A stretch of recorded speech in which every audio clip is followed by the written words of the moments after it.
ಪ್ರತ್ಯೇಕ ಒಂದು ಕಾನೂನು ಆಗ್ಬೇಕಂತೇಳಿ ಹಾಗೂ ಗೋಮಾಳವನ್ನು ರಕ್ಷಣೆ ಮಾಡಬೇಕು.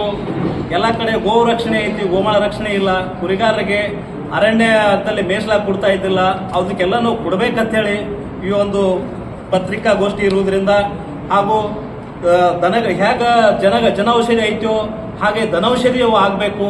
ಕಡಿಮೆ ಬೆಲೆಯಲ್ಲಿ ಆದ್ರೆ ನಮ್ಮ ಎಲ್ಲ ರೈತ ವರ್ಗಕ್ಕೂ ಅದು ಒಂದು ಆಗ್ತೈತಿ. ಜಿಲ್ಲೆಯಲ್ಲಿ ಒಂದು ಜನೌಷಧಿ ಮಳೆಗೆ, ಪ್ರತಿ ಜಿಲ್ಲೆಯಲ್ಲಿ ರಾಜ್ಯದಲ್ಲಿ ಒಂದು ಜನೌಷಧಿ ಮಳೆಗೆ ಆಗಬೇಕು ಅಂತೇಳಿ ನಮ್ಮ ಇವತ್ತು ಪತ್ರಿಕಾಗೋಷ್ಠಿಯನ್ನು ಉದ್ದೇಶಿಸಿ ನಾನು ಎಲ್ಲ ರಾಜ್ಯದ ಪ್ರತಿನಿಧಿಗಳಿಗೆ ಮುಟ್ಟಿಸುವಂತ ನೀವು ಒಂದು ಕೆಲಸ ಮಾಡ್ತಾ ಇದ್ದೀರಿ. ನಿಮ್ಗೆ ಮತ್ತೊಮ್ಮೆ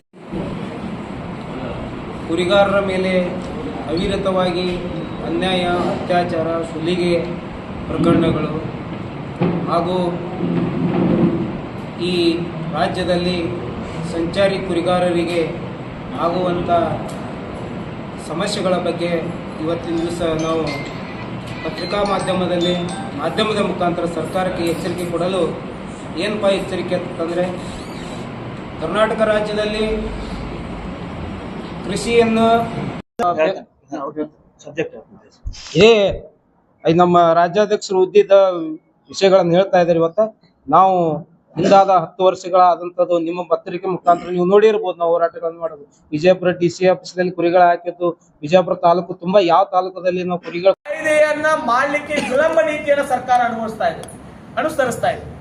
ಆ ಕಾಯ್ದೆಯನ್ನ ಈಗ ಬರ್ತಕ್ಕಂಥ ಅಧಿವೇಶನ ಏನು ಆಗಸ್ಟ್ 11ರಿಂದ ನಡೀತಾ ಇದೆ, ಈ ಅಧಿವೇಶನದಲ್ಲಿ ಆ ಕಾಯ್ದೆಯ ಈ ಮಸೂದೆಯ ಏನಾಗಿದ್ದಂದ್ರೆ ವಿಚಾರವಾಗಿ ಚರ್ಚೆಯಾಗಿ ಈ ಮಸೂದೆ ಕಾಯ್ದೆಯಾಗಿ ಜಾರಿಯಾಗಿ ಸಮಸ್ತ ಕುರಿಗಾಯಿ ಬಂಧುಗಳನ್ನ ರಕ್ಷಣೆ ಮಾಡಬೇಕು ಅಂತೇಳಿ ನಮ್ಮ ಆಗ್ರಹ ಇದೆ. ಹಾಗಾಗಿ ವಿಜಯಪುರ ಜಿಲ್ಲೆ ಆಗಿರ್ಬೋದು, ರಾಜ್ಯದ ವಿವಿಧ ಜಿಲ್ಲೆಯಲ್ಲಿರ್ತಕ್ಕಂಥ ಎಲ್ಲ ಕುರಿಗಾಯಿಗಳ ಬಂಧುಗಳು, ವಿವಿಧ ಸಂಘಟನೆಗಳ ಮುಖಂಡರು, ಪ್ರಗತಿಪರ ಚಿಂತಕರು, ಕನ್ನಡ ಪರ ಸಂಘಟನೆಗಳು, ಕಾರ್ಮಿಕ ಸಂಘಟನೆಗಳು, ಎಲ್ಲ ರೈತ ಪರ ಸಂಘಟನೆ ಸಹಿತ ಈ ಒಂದು ಹೋರಾಟದಲ್ಲಿ ಭಾಗಿಯಾಗಬೇಕಂತೇಳಿ ನಾವು ಇವತ್ತಿನ ಪತ್ರಿಕಾಗೋಷ್ಠಿ ಮುಖಾಂತರವಾಗಿ ಜನರಿಗೆ ವಿಷಯನ ಮುಟ್ಟಿಸ್ತಾ ಇದ್ದೀವಿ. ಏನಾದ್ರೂ ಪ್ರಶ್ನೆಗಳಿದ್ರೆ ದಯವಿಟ್ಟು ಕೇಳಬೇಕು, ತಮ್ಮಲ್ಲಿ ವಿನಂತಿಯನ್ನು ಮಾಡ್ತೀವಿ. ಪ್ರೆಸ್ ನೋಟನ್ನ ಒಂದು 2 ನಿಮಿಷದಲ್ಲಿ ಪ್ರೆಸ್ ನೋಟನ್ನು ಕೊಡ್ತೀವಿ. ಮುಗಿದರೆ ಪ್ರೆಸ್ ನೋಟನ್ನು ಎಲ್ಲರಿಗೂ ಮುಟ್ಟಿಸ್ತೀವಿ.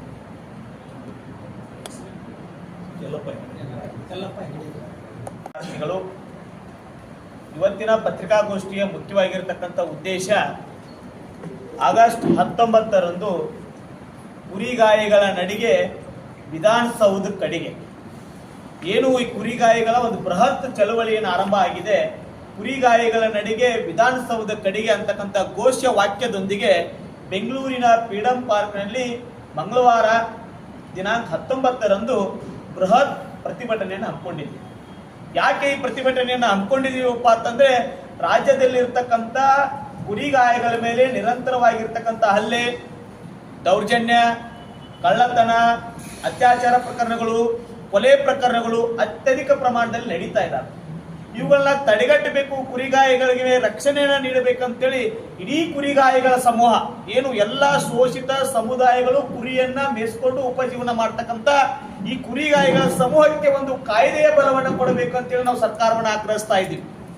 ಸರ್ಕಾರವು ಸಹಿತ ಸ್ಪಂದಿಸಿ ಮಾನ್ಯ ಮುಖ್ಯಮಂತ್ರಿಗಳು 2024 ಮತ್ತು 25ನೇ ಸಾಲಿನ ಬಜೆಟ್ನಲ್ಲಿ ಕುರಿಗಾಯಿಗಳ ಹಿತರಕ್ಷಣಾ ಕಾಯ್ದೆನ ಜಾರಿಗೆ ತರ್ತೀವಿ ಅಂತಕ್ಕಂಥ ಭರವಸೆಯನ್ನ ಮಾನ್ಯ ಮುಖ್ಯಮಂತ್ರಿಗಳು ನೀಡಿದ್ರು.